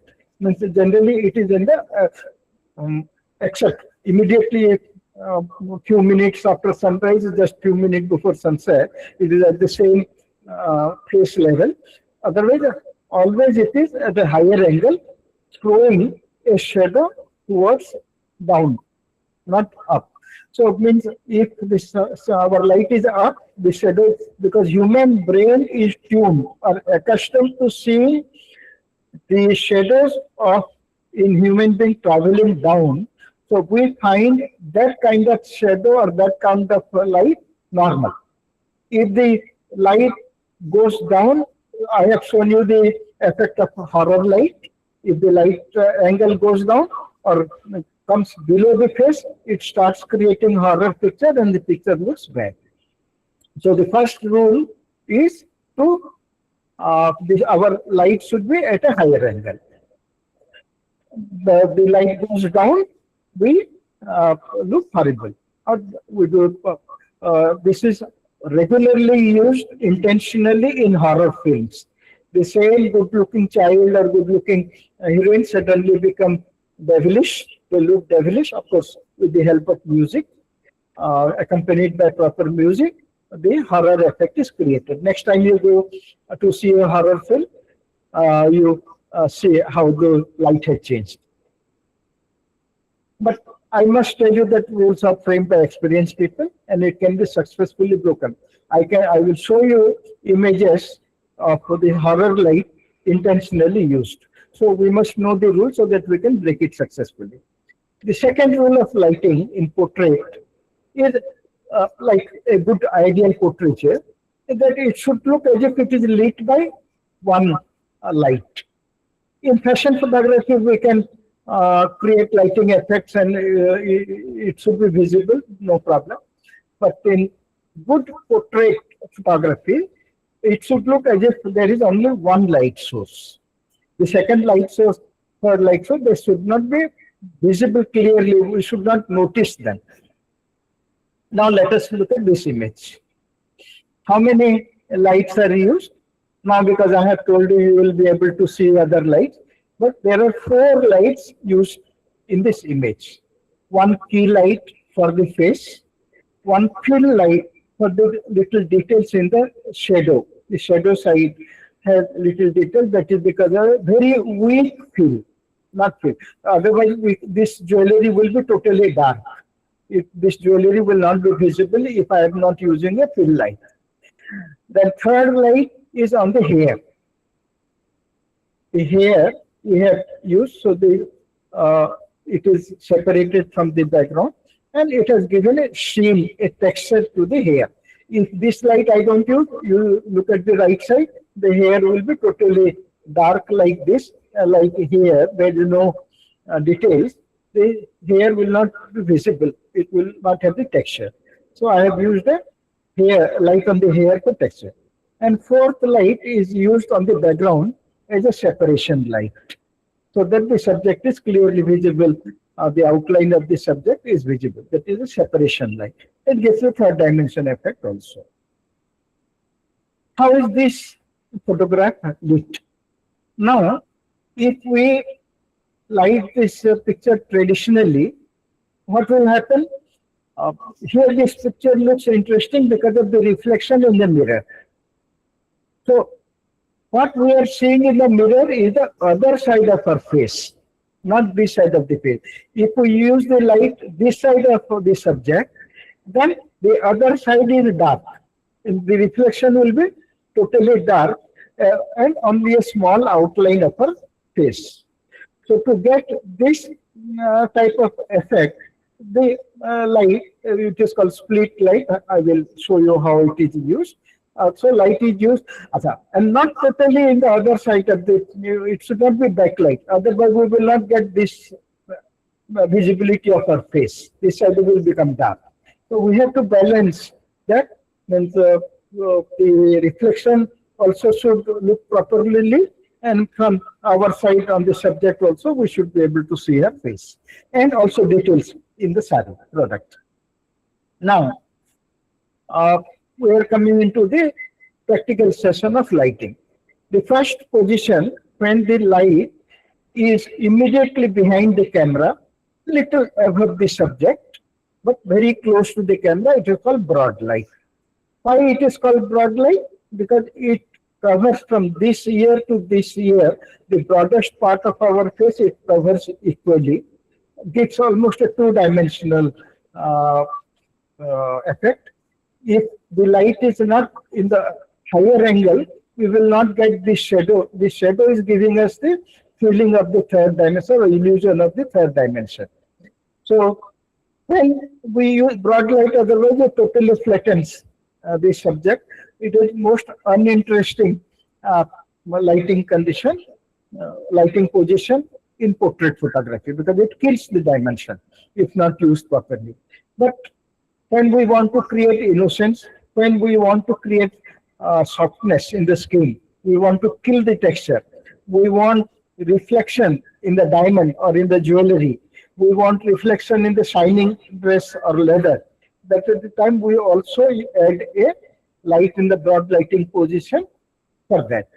If the person is very slim, lanky, you want to make them look little healthier, because broad light makes them look broader. So a very slim or weak person looks little healthier. So we use this. We should not use broad lighting position on very healthy or obese person. Otherwise, they will look too obese. And we should not use this light where we want texture, because this kills the texture. So for dress, jewelry, where the texture is also important, we should not use broad light. I have already told you where we should use it. Again, here also a broad light is used. Yeah, the higher angle has given us the shadow here, but you see from this ear to this, the broadest part which is visible to the eye is fully lit. So it is not necessary that the face should always look at the camera. When the camera is turning to, sorry, when the face is turning to one side also, the broad light, it covers the broadest part of the face. That is why it is called broad light. And here I have used it so that if I use side light, I will not get the shine on the pearls. The reflection on the pearls are making them attractive. That is why I have used broad light in this picture. Now, what is sharp light? When the light position rather than close to the camera, just above the camera, moves it laterally to a side, we call it narrow light or short light. So when we take picture with a narrow light, the first thing we get the dimension on the subject. All the picture, the photographs what we take is of three-dimensional subject. Except unless we are doing a recopy of a document that is two-dimensional. Otherwise, all our subjects are three-dimensional. If we use flat broad light, they will look two-dimensional. So in this image, because of makeup, we have created the shadows. Because of makeup, we have created the third dimension. So you may feel that means it is also looking three-dimensional, not because of lighting. It is because of the makeup. So here, the moment the light moves laterally, it starts giving us the third dimension by creating shadow. The shadows gives us the illusion of the third dimension. Then the texture starts building up. You can see the texture, the screen texture, this thing. So the photographers who do not know or have no knowledge about lighting, and in most of the studio you go, the commercial studio, you will find both their lights are kept in 45 degree permanently, whether the person is obese, whether he is slim, whether there are 5 type of faces again, whether he has a round face or slim face or a triangular face, they keep the lighting in the same position. So if you are keeping your light in 45 degree, you may not go totally wrong, you may not be totally right for every face. It is a compromise position. That is why a majority of photographers, commercial studio photographers, they keep their photograph light in 45 degree and they shoot. They get dimension also, whether it is a different face which doesn't, they cannot go too wrong, they may not be too right. But it is the midway to use. That is why maximum pictures are shot in this. So in this lighting, one side of the face is fully lit and one side is totally dark in shade. So the face is not as broad. Broad light was lighting from this year to this year. Now a lesser area or shorter area is lit. That is why it is called short light or narrow light. It is textured and it is also three-dimensional. In these both images, we have used short light. You can see this, you are seeing this side of the cheek because of the fill light. I will be coming to that. You are getting details in this side because of the fill light. Fill light is used. This side of the face you get little detail. Otherwise, both the pictures short light is used. Third type of lighting, when the light moves still laterally towards the background, so light coming totally from one side, it is called split light. So it is almost 90 degree to the camera. So the effect is like this. Now you see, if you are seeing this presentation in a bigger screen laptop, you can see the texture very, very clearly. Can you see the texture? So this is because of the split light. The split light, when we make more excessive texture. You can even now see the details in the black sweater. If it is frontal broad light, you will not see these details in the black sweater. It will totally kill the texture. So where we need the texture, we use this split light, excessive texture. And in portrait, when do we use this kind of lighting? When suppose we want to create mystery or dramatic effect, or suppose one side of the face has a uh, defect. Let us say one eye is defective, one ear, there is a scar, or there is something wrong with one side of the face. We totally suppress or put that defect in shadow, and the person looks more appealing or more attractive or more presentable when the facial defect is not visible at all. This we also use on very obese person who are heavy and they want to look slim, because you see only half of them. Half is definitely much smaller than the full size. So they look the slimmest in this lighting. So a heavy person, particularly heavy people, they are my biggest share of my customer, because they want to look slim. So nobody else is able to make them look slim. They come to me. Simple technique of split lighting can make them look slim with a darker background, darker dress. Many photographers commercial, because they do not know. So if we know, we should use this. So where we don't want texture, we should not use this lighting. Where on a very slim body, we should not use, otherwise they will look still slim. Where we want only, we should use this for texture and to make the subject look slim. You can see this example I was giving here. Two lights in split lighting position is used so that this texture will be fully visible. I said it is highly textural, extremely textural. So I have used two lights in split lighting position either side of the picture to lift this so that to get the details, maximum details. This picture is also taken with split light. This is a available light portrait, light coming from window is also split light. In landscape, the split light early morning or late evening gives us excessive texture. This was taken in Nubra Valley. This model I have fixed later. The sand dune was taken in Nubra Valley. So this valley, the sand dunes look so textural, it is because of setting sun. So for extreme texture, whether it is the fur of the animal, skin of the animal, or insects or bird, we should use directional light or take picture at a time when the light is coming from side or split lighting to get the best texture on the skin. Now, there is another lighting position which is called a Rembrandt light.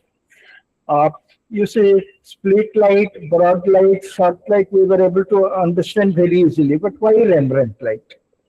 This Rembrandt was a Dutch painter. And you know those painters, they had much big windows, they had trapdoors or skylights just below the slab. And those days, the walls were almost more than 13, 14 feet high, even 15 feet walls, not 8 feet, 9 feet like present generation. So lights were coming from those trapdoors or from those skylights. So light, when it comes from a very acute top angle, it creates one side of the face gets full light and one side gets a triangle. But if this nose is big like me, you will get the triangle. If it is a Chinese face, you may not get this triangle. So in Chinese portrait or Mongoloid faces, you may not get a triangle in the other side. So it may give you a short light effect. But because Rembrandt was a painter, he used to put his subjects in a particular posing area. And daytime light was always coming from the skylight. So always these subjects used to have this triangle in the opposite angle. So because he is a painter, this kind of lighting got associated with painting effect. The pictures with Rembrandt lighting, because his name was Rembrandt, this type of lighting effect was called Rembrandt light. And this type of lighting, the photographers started using where they want to make it look like a painting. Now you see both this image. In both this image, you can see the triangle here, you can see the triangle here. So both this image, Rembrandt lighting is used. You see, in this image, sharp lighting is used. One side of the nose is lit, another side you see the shadow. So here, sharp light is used. Here, Rembrandt light is used. Now, another type of light mostly used in portrait is called butterfly light. This is also called Hollywood light. This is also called glamour light. In all the television studios and all, you will find a strip of light. Even old still photography studios also have, used to have a strip of light with 5-6 bulbs just below the ceiling at a higher angle. So why they used to keep that? That the light source was coming from top. The lower light is only for fill. I will come to that fill light little later. So when the light comes in the broad lighting position, but from a higher angle, it is called butterfly light. Why suddenly it is called butterfly light or Hollywood light or this thing? Because this light, if the face is oval, it glamorizes the face, and the face looks most glamorous or the best in butterfly lighting position if the face is oval. That is why it is called Hollywood lighting or glamour light. Now, this picture, this light is used, but because a broader light source is used, the shadow is diffused, whereas in this picture, sorry, this picture, sorry. Anyway, so this is butterfly lighting position. That thing I will just. When you want to know what light the photographer has used, you should study the catch light in the eyes. How do you, now I have enlarged the face. You can you see the catch light? One light is coming from top, one catch light in the top, and one is bottom. And bottom looks little weak because it is only a thermocol sheet or a weak film, only to fill the shadow area, and a strong light from top. It chisels the face from both sides, makes the face look oval and closer to oval, and makes the face look glamorous. That is why it is called glamour light or Hollywood light. In both this picture, why it is called butterfly light is of course that hard light picture I have somehow missed it. You can see a shadow under the nose. So this shadow looked like a butterfly to few people. So they gave it butterfly light. But later they started, because it chisels the face from both sides. Light comes from top, chisels the cheeks from both sides. It glamorizes the face. So this picture, this is called glamour light. And if the face is oval or we want to make it oval, we should use butterfly light. We should not use this light on round faces, otherwise the lower half of the chin, cheek, will be totally dark and the face looks like a skull. We should not use on round faces. Why I am using this light, this image to demonstrate butterfly lighting? Just see, I have told you that if the light is from lower than our face, it creates horror lighting effect. So if I light this subject from left side, what will happen? For this face, second face from top, and the bottom face will be getting butterfly light. But this face and this top face will get horror light. So the picture, two people will look bad and two pictures will look normal. So here I have used the picture, light from butterfly light. So it has become a short light for all the four faces and use the fill from the camera angle to fill the shadow. So butterfly light is used in this group picture. Any other light we use in this kind of picture will go wrong. Now, horror lighting, I have already explained to you. When the light is straight from front and from a lower angle, it is called horror. But I have successfully used horror light. You see, the shadows are not going down, it is traveling up. But this image looks stronger. I found that this face and this image looks stronger with the butterfly light.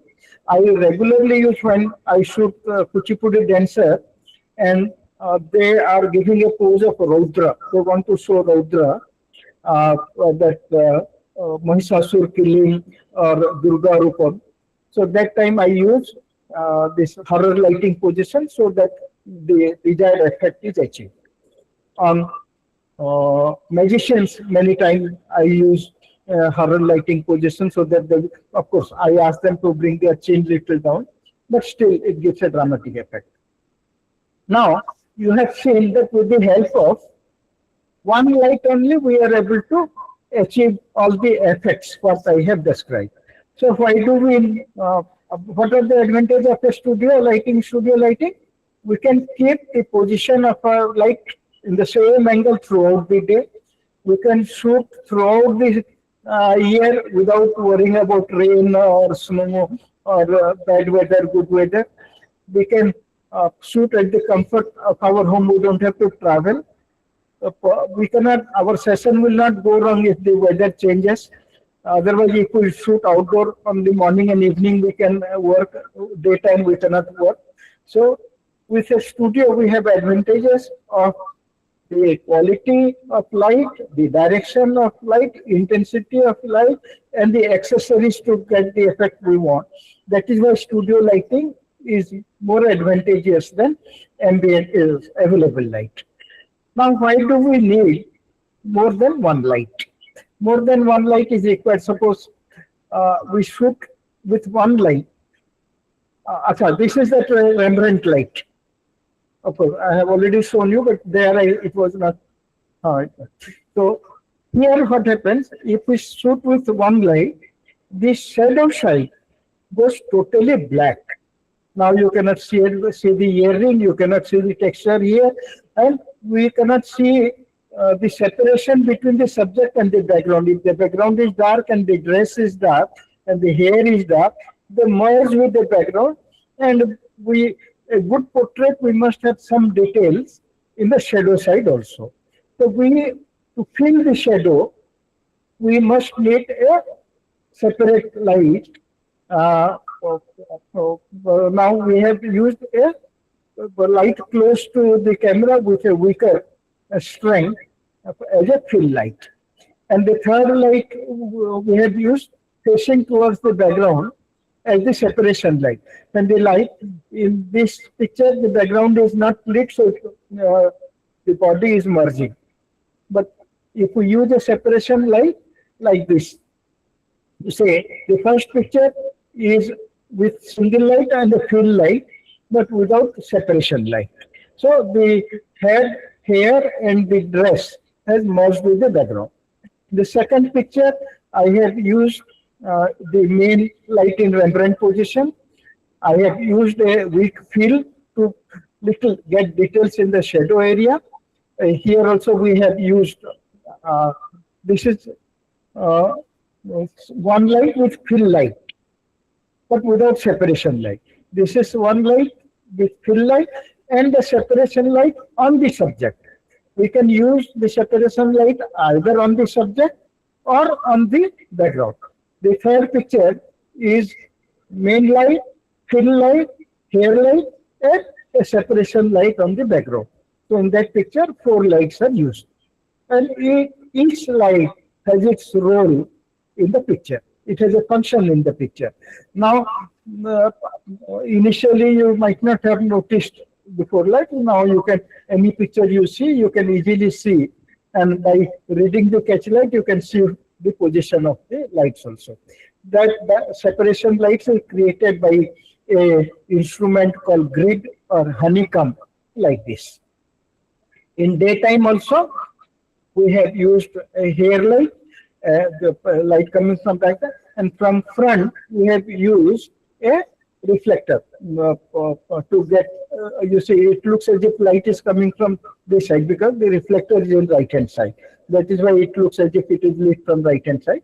But it is sunlight in tribal area. This picture is taken. So even in daylight, we can create the same effect of four lights with proper knowledge and photography. This is the light. The separation light is facing towards the model rather than means just behind. Some people call it back. It is called backlight only. So that also creates separation. And this is again, you can see it is butterfly light. From the shadow, you can make out this shadow and this shadow. Here, the light, this picture is taken only with a separation light and a very weak light from front. Only slight details on the persons, details, otherwise it will only be outlined. And the background light is the main light in this. This is special when you want to create special. These are called light with gobos or a pattern in front of our light source to create a pattern on the subject. These are called gobos for special effect. It is not that we can create that effect only in studio. This picture is taken in Goa in a workshop.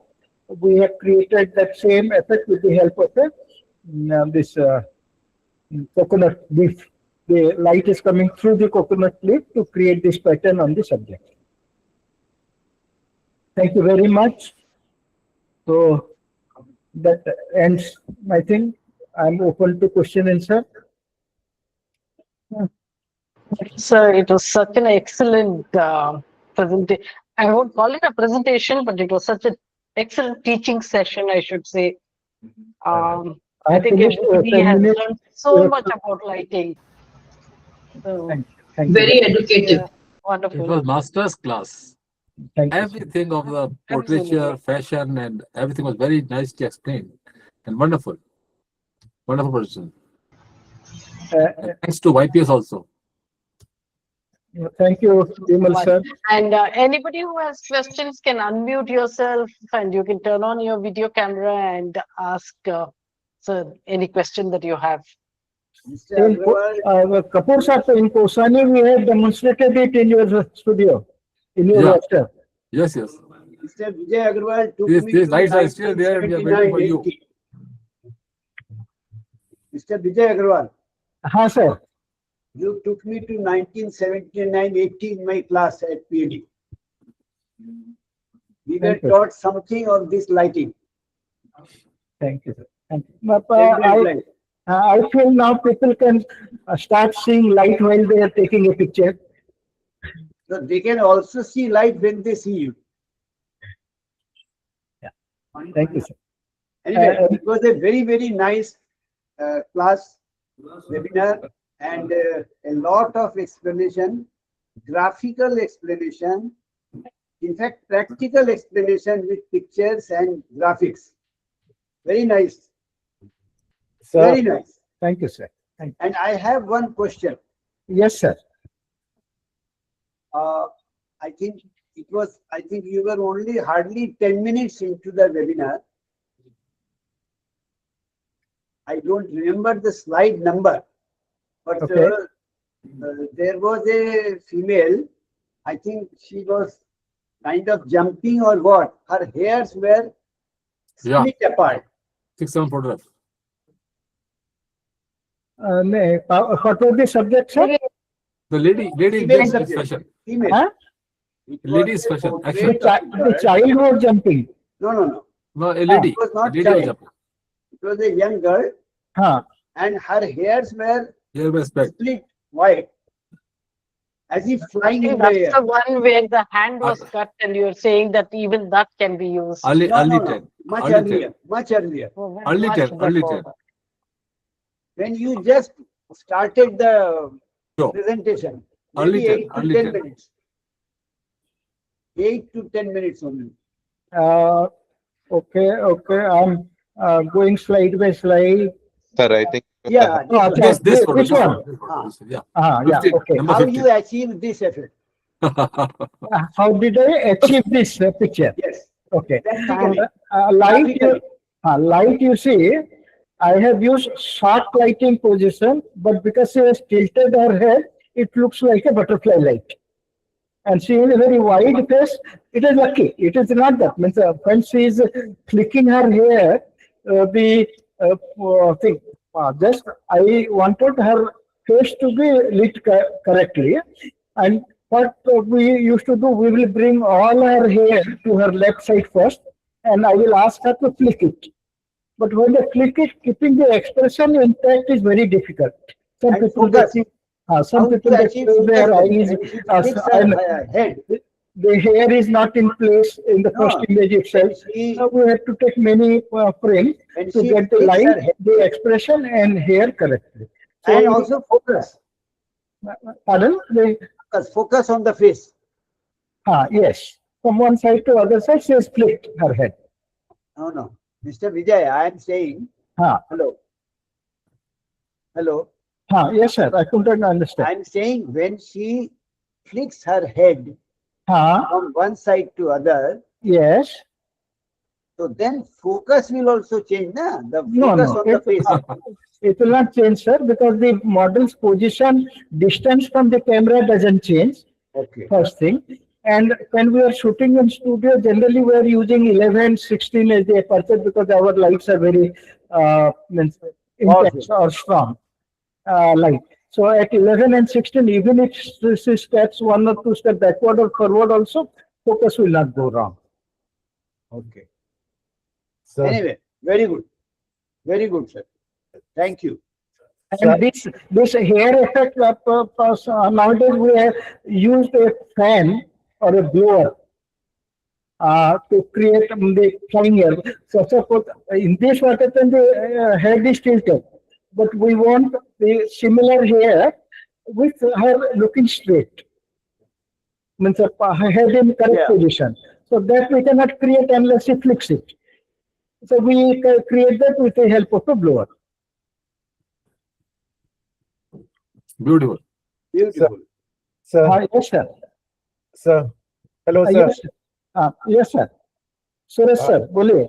Sir, I just want to tell you that the fine line bordering between that of a fashion and a glamorous and the glamour photograph has been well explained by you and the images. Sometimes I've become confused between fashion and glamour photographs, but you have explained it perfectly. Thank you very much, sir. I just wanted to compliment you on that. Perfect you. It will help me. It is going to help me for sure.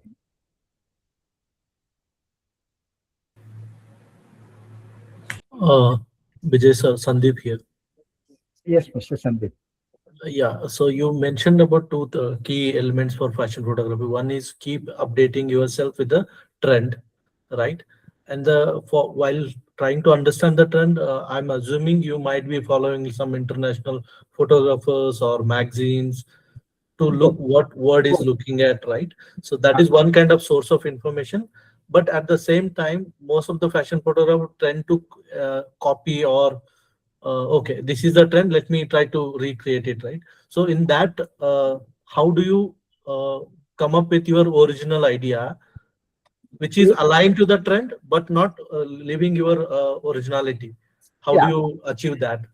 You see, when I am copying an international trend in India, interesting thing is the client comes with the magazine or the image saying that I want a picture like this. Correct. There will be always a reference, especially for yes, they said, no, I want a picture like this.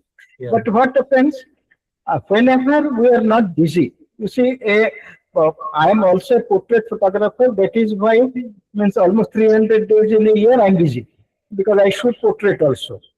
But a fashion photographer or advertising photographer, if they are busy 7 or 8 days in a week, they're very, very busy. They are called very busy photographers. They sometimes don't even get 2 assignments, 3 assignments in a month. So most of on an average 4 to 5 assignments is good photographers they get. More than 5 assignments, it is considered to be very good. I shoot portraits, so I shoot every day. So whenever we have time, we should shoot for ourselves. And that is the time we play with the images or we experiment.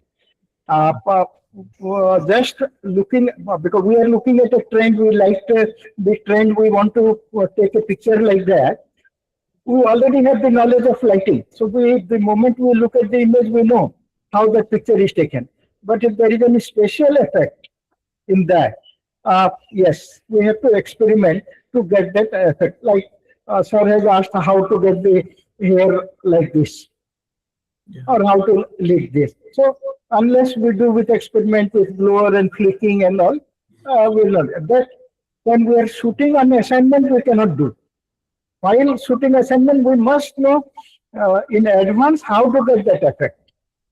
We cannot go for trial and experiments when we are shooting the assignment. Yeah. Time is money. Yeah. We have to keep experimenting and keep achieving perfection much before the assignment comes. Yeah, sure. The Thank you. practice. Yeah, thank you for that. And I'm a huge fan of your salon kind of painting like photographs, which you post in other WhatsApp group also regularly. So that is really inspiring. I like the way you keep the light as natural as possible. It gives the feel like it is not overly lit. It always be like soft and nice.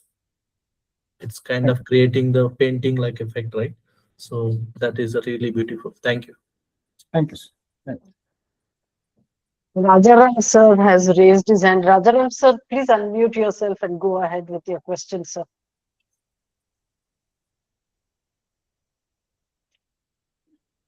Rajaram sir, you are muted.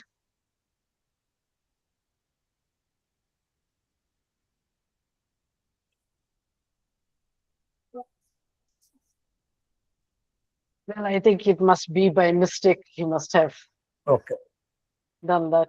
Anybody else? Any questions? Hi, Mr. Agarwal. This is Dr. Badrinath from USA. Your presentation is fantastic. So I'm sure you'll be one of the top photographers for the world, not only in India and here.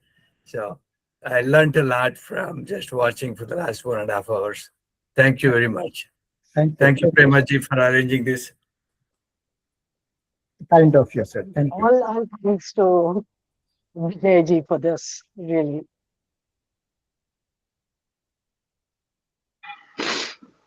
So any other, anybody else wants to? Yeah, I want. Yeah. Okay. Sure, Somebody raised the hand, did not turn up, but my hands are down. Hands down to your these things are fantastic. And एक line में बोले तो आज का नींद खराब कर दिया.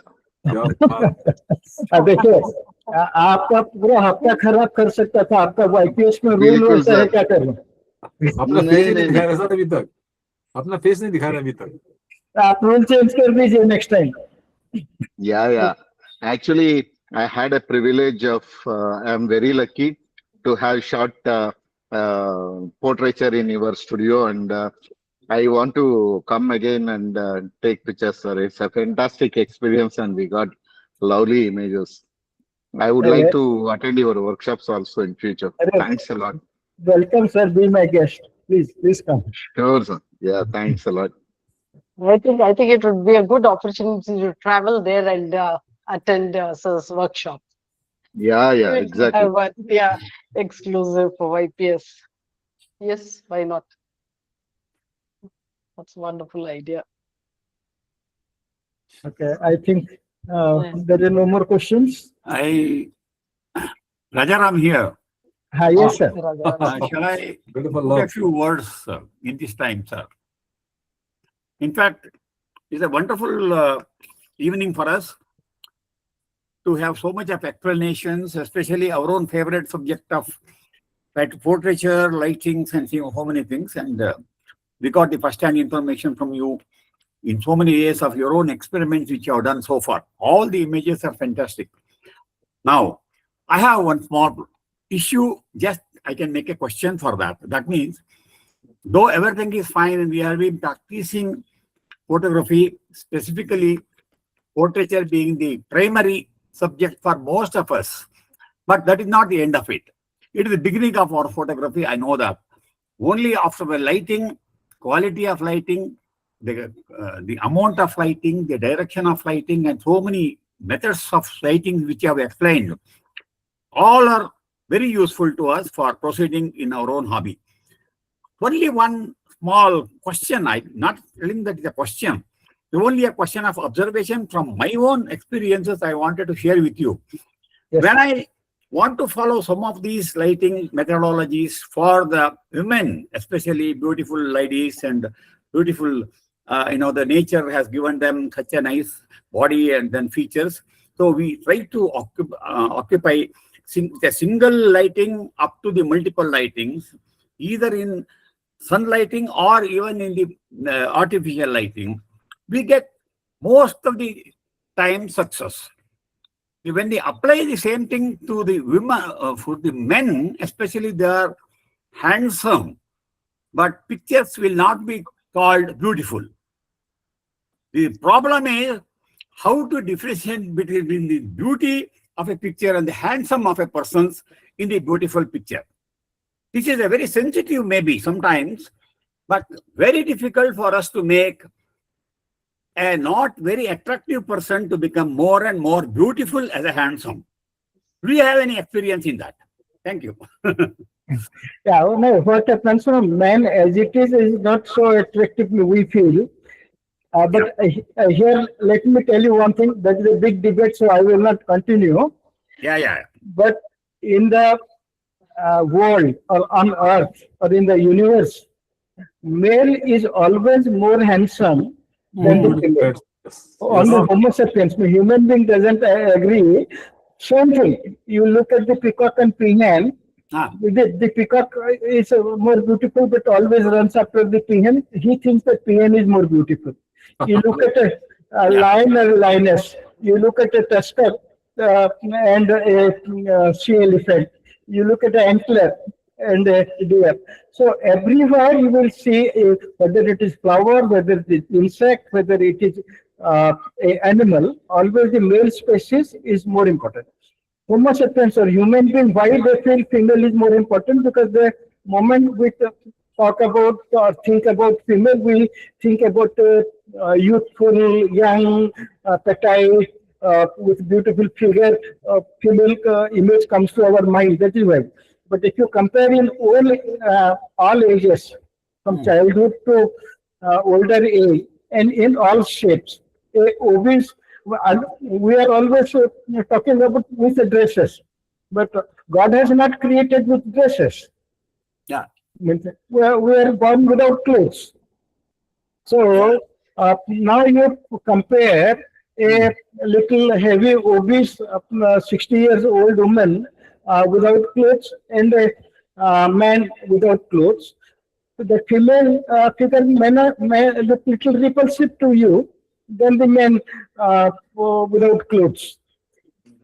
So if it is big delay, but as I told you in the glamour also, men without clothes also doesn't look glamorous, whereas females showing little also they look more glamorous. That is the psychology. Yeah. I agree to some extent to what you said, Ram. It's a great incentive to me to proceed in that same line. But always this doubt comes to our mind when we take a camera and do something. And it's a real problem for me anyway. I don't know, you must have faced similar problems. Anyway, thank you very much, sir. Very beautiful event we have spent with you today. Very nice of you. Thank you. I think, Premaji, we are done. Yeah. Anybody else, please? Yeah, I think We have overshot yeah, by almost yeah, half we're an done hour. with it. That doesn't matter. You know, it The was so pleasure is interesting pleasure. from the first minute Time passes. until now. Yeah. So Time runs away. time just flew by. You are there. It was worth I Yeah. think it was I think worth the we can while.